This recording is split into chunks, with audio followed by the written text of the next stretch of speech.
So on the one hand, you have the Sony ZV-E10 for about 700 bucks. On the other, you got the ZV-E10 II for about 1,000 bucks. So what are the real differences between these two cameras? And should you go for the ZV-E10 II or save 300 bucks and go for the original ZV-E10 instead? Let's find out. So let me start by saying that both of these cameras are most definitely amazing for the price. They're both APS-C cameras that have a lot of things in common, but they do have 5 major differences that are going to be the main factors to consider when making your choice. And by the end of this video, you're going to know exactly whether you should go with the ZV-E10 II or save 300 bucks and go with the original ZV-E10 instead. Now, whichever one you choose, don't let the budget price fool you, because both of these cameras can give you professional results for both videography and photography. And after I help you decide which camera is going to be a better fit for you, I have plenty of videos you can watch that'll teach you the skills you're going to need to get the most out of your new camera. Now, me personally, I've been doing mostly video these days and find myself doing less photography than I used to. So let's start with the differences in the video capabilities first. Both cameras can shoot 4K footage in both 24 and 30 frames per second. And for the most part, most people consider 24 frames per second to be the most cinematic. But if you find yourself in that minority that likes to shoot at 30 frames per second, then both cameras got you covered. However, if you want to shoot in slow-mo, you're going to have to shoot in 60 frames per second.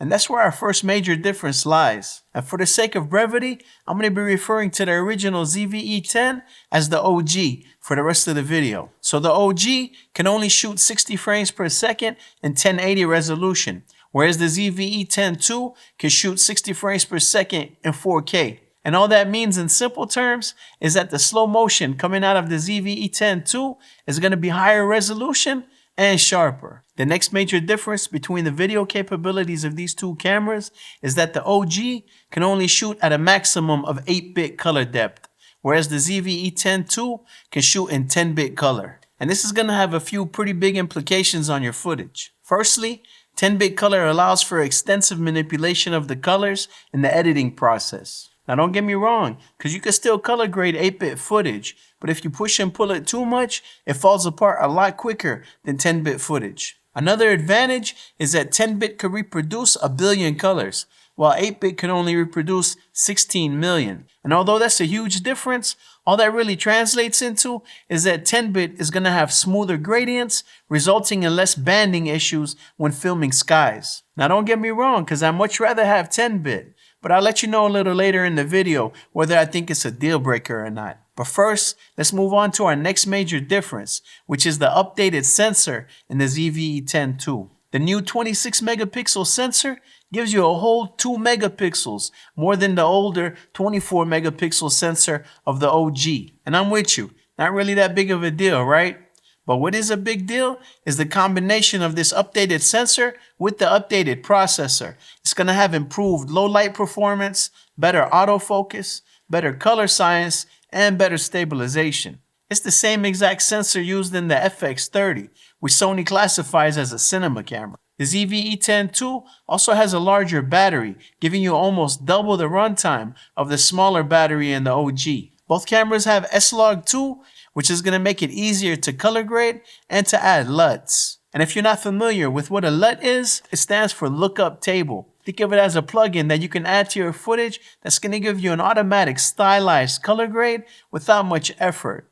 I'll leave a link in the description below to my website where you can purchase my cinematic LUT pack and Lightroom profiles for only 15 bucks. Now so far, we've mostly discussed the differences in video capabilities, but there's also a few differences in the photo capabilities that you need to know about. The first one is actually a point for the OG, and that's the fact that it has both a mechanical shutter and electronic shutter. Whereas with the ZV-E10 II, they did away with the mechanical shutter and all you have is the electronic shutter. And honestly, that's not really going to make any difference at all for like 95% of most photos. But where it does make a difference is when you need to shoot high action sports or anything that's moving extremely fast. Let's say you're trying to capture a photo of hummingbird wings or helicopter blades or anything like that. In those cases, you should get less rolling shutter distortion with a mechanical shutter. And both the OG and the ZV-E10 2 have a max burst rate of 11 photos per second. And while that's decent, it's not really intended for high action sports. But when it comes to landscape, portrait, street photography, or anything like that, then these are going to produce amazing images. But keep in mind, while both of these cameras can give you professional results when it comes to photography, they are more video-centric cameras, which is evident by the fact that they don't have an EVF, so you're going to have to frame up all your shots with the LCD display. There's a few other minor differences that also deserve a mention. Firstly, the ZV-E10 2 has a larger grip, making it more comfortable in the hand. Second is that the SD card has been moved from the battery compartment to the side of the camera, which is much better because it means you can access the SD card while the camera is on a tripod. The third minor improvement is that with the ZV-E10 2, you can navigate the camera using the touchscreen alone, and you don't have to use the physical buttons to go through the menu and change your settings and all of that, which is pretty nice. Now, before I give you my verdict as to which camera I think is the better buy, there's a few things to consider. If you plan on doing more photography than you do videography,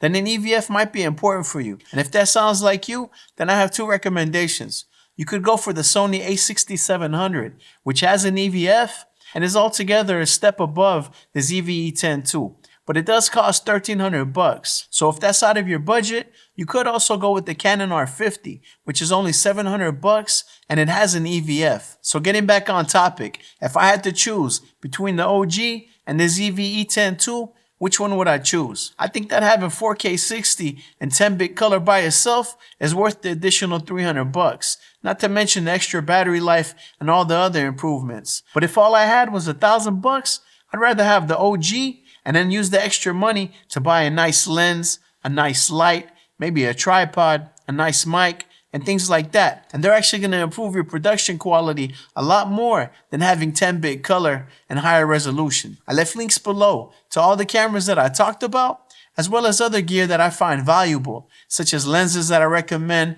tripods, microphones, lighting, and all of that. If you gained any value from this video, make sure to smash the like button and subscribe to the channel so you don't miss future reviews and tutorials. And let me know down in the comments section which of these two cameras you think is the better buy and why. And no doubt, which camera you use is an important decision, but it's not as important as it used to be, especially considering all the new AI tools that have been coming out as of late. And that's why I highly recommend you watch this video next, where I discuss 10 of the best AI tools for photographers, videographers, and other creatives. I appreciate you watching to the end, and I'll see you in the next one. It's Fulan Creative, and I'm out. Peace.